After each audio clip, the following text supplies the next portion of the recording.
morning, everyone. Honorable Commissioners of Agriculture from Ogun State and from Benue State, the Director General for National Agri-Seeds Council, and the Executive Directors here present, members of the press, distinguished stakeholders of the cassava sector. On behalf of the Foundation for Partnership Initiatives in the Niger Delta and the International Institute for Tropical Agriculture here in Nigeria, I would like to welcome each and every one of us to this Cassava Summit, which is focusing on the seed component of cassava and focusing mainly on private sector-led models. The presence of many key players from the agri-sector, from senior government officials, representatives from the private sector, international development organizations, civil society, and the media is quite gratifying and underscores the importance of the cassava sector as a key contributor to food security and industrial development in Nigeria. Whereas IITA is the Center of Excellence in Agricultural Research based in Ibadan, requires little or no introduction, I would like to crave your indulgence a little bit to introduce to you our foundation, the Foundation for Partnership Initiatives in the Niger Delta. Our foundation was established in year 2010 with initial funding from Chevron Corporation to promote inclusive and equitable economic growth, peace, and stability in the Niger Delta region through multi-stakeholder and multi-sectoral partnerships at both the regional, the national, and international levels. And you'll be wondering, why are we here today? Why the Cassava Summit? Distinguished ladies and gentlemen, you will recall that in 2016, we gathered in this hall for the first National Cassava Summit. And at that National Summit on Cassava, we did share a vision for cassava becoming an engine of economic growth, targeting a gross value of $5 billion per annum, both in investments and income. Since then, cassava has been actually gaining recognition as an ascendancy, as an important industrial crop in Nigeria. Cassava has an exceptional ability to adapt to climate change with a tolerance to low soil fertility, resistance to drought conditions, pests and diseases, and ability to store its roots for long periods underground, even after reaching maturity.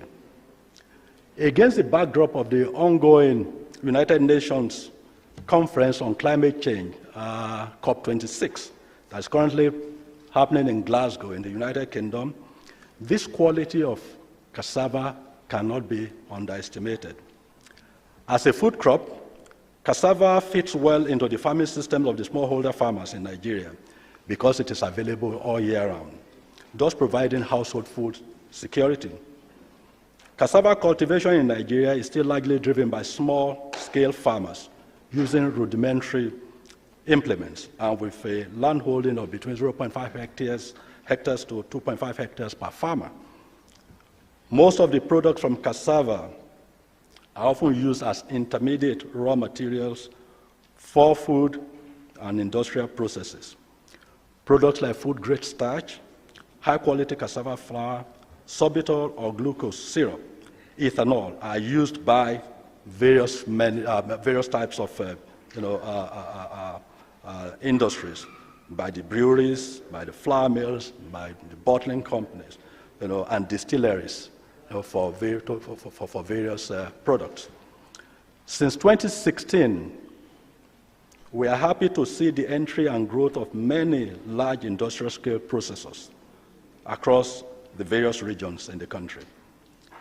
These industries do supply starch, ethanol, and sorbitol to our multinational and end-user industries. To complement the effort of the private sector players, development partners across the country have also invested in supporting the farmers to increase the cassava output in the country. For example, our foundation, since 2016, has invested almost $800,000 to increase cassava productivity, strengthen coordination and relationships of cassava value chain actors, and promoted improved technologies for cassava production in the Niger Delta region.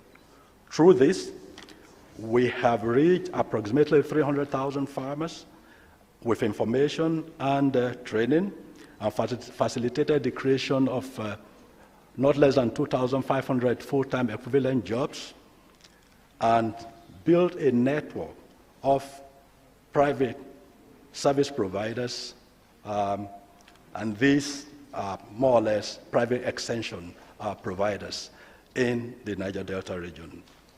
As a matter of fact, PricewaterhouseCoopers in the year 2020 estimated that Nigeria will need about 28.3 million metric tons of fresh cassava roots planted annually on about 1.2 million hectares of land to meet the country's demand for some of the cassava byproducts and derivatives.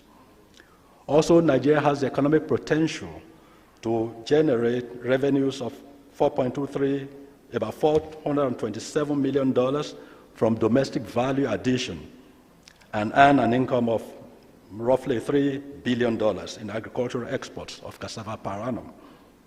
Furthermore, a local value addition to cassava via local manufacturing and processing could potentially unlock about $16 million in taxes to the government per annum. Today, the large-scale processors require a reliable, healthy, and timely supply of fresh cassava roots to feed their mills on a continuous basis. One company alone needs about 240 tons of fresh cassava roots per day, and herein lies the dilemma.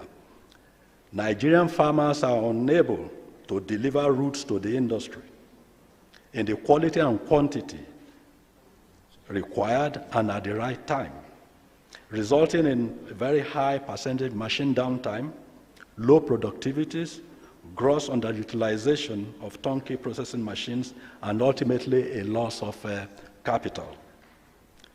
Experts have reported that the combination of high-yielding, virus-free varieties, mechanized system, and good agronomic practices, including the 6 steps in weed management, could be a game changer in the cassava sector. The time has come for us to ride on the good work of Bill and Melinda Gates Foundation in building an integrated commercially sustainable seed system. We at PIND are very pleased to co-host this national summit, even at the time that we are celebrating our 10th anniversary. Actually, that celebration should have occurred last year, but the pandemic delayed it till 2021. Distinguished ladies and gentlemen, I urge every one of us to participate actively in profiling solutions to meeting the industrial raw material needs, starting from the availability of quality and disease-free seeds to replace the existing old and virus-infested varieties. The private sector is the cornerstone for any development and should be enabled to champion these innovative approaches. I thank you all for listening.